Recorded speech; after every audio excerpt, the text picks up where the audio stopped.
Bom dia a todos que acompanham o Jornal da Manhã. O Reino Unido acompanhando aqui o mau tempo, o mau clima, que em Londres já melhorou, o dia começou fechado, melhorou, mas só que em outras partes do país, tempestades têm causado grandes problemas, inundações, inclusive a previsão de uma nevasca na Escócia chegando nessa quinta-feira. Então, o mau tempo aqui no Reino Unido se agravou nessas últimas horas e tem, inclusive, criado vários prejuízos para os moradores dessa ilha aqui na Europa. Agora, o destaque, na verdade mesmo, Joseval, é a repercussão, né, da condenação do comandante militar dos sérvios, Ratko Mladic, à prisão perpétua por genocídio e crimes contra a humanidade pelo Tribunal da ONU. Essa sentença foi anunciada ontem em Haia.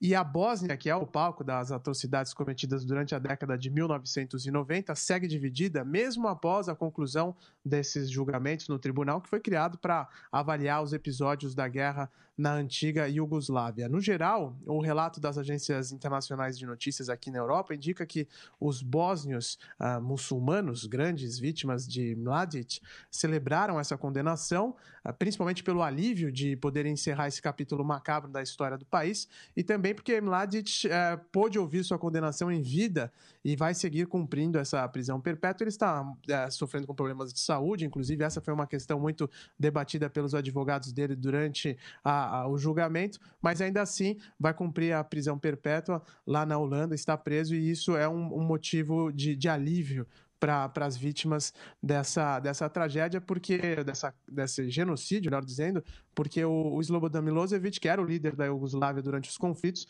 ele teve um destino um pouco diferente, ele morreu antes de ouvir a sua condenação em 2006, mas ainda assim também estava na prisão.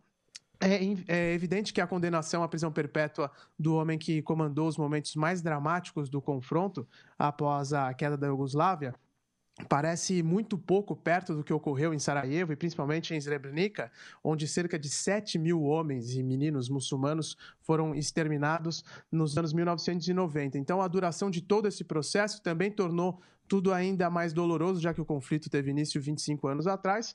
E ainda por cima existe também o outro lado do conflito, né? O lado dos sérvios, onde há um sentimento de que o julgamento em Haia, melhor dizendo, teve como intuito agredir ainda mais a imagem do país. Inclusive o presidente Aleksandar Vučić acusou o Tribunal das Nações Unidas de ter se enviesado contra a Sérvia e também disse que, apesar dessas decisões e de tudo que foi dito nos últimos anos, o país dele está pronto para aceitar sua responsabilidade pelos crimes de guerra cometidos, ainda que outros não estejam, e essa postura talvez um pouco mais branda tem a ver com o fato de que o presidente da Sérvia tem tentado uma reaproximação com a União Europeia, também com a Rússia, tentando fazer um jogo, um político mais leve nesse momento para o país dele. E o assunto ainda é uma ferida muito presente aqui na Europa, Joseval, até porque foi o principal genocídio, o principal conflito que ocorreu no continente desde a Segunda Guerra Mundial,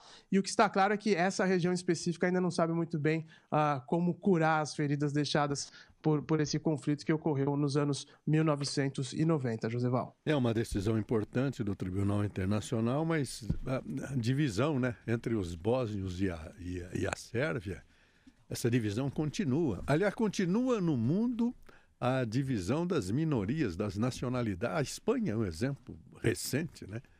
Quer dizer, o homem continua preso à sua terra. Isso não tem jeito. Mas o Tribunal Internacional Penal é muito importante. Não por decidir essa questão que não vai decidir, mas para impor aos mandatários a possibilidade de deixar de cometer crimes de guerra. É isso que é a indignidade até dentro da própria guerra, né, Ulisses? Exatamente, Joseval. E esse é um dos pontos que tem sido muito celebrado aqui mesmo.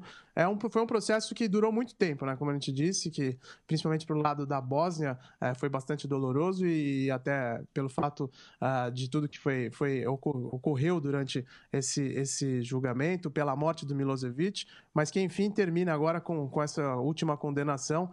E vamos ver como serão os desdobramentos para essa região agora que o assunto, pelo menos nos tribunais, está encerrado. Como é que está o tempo aí?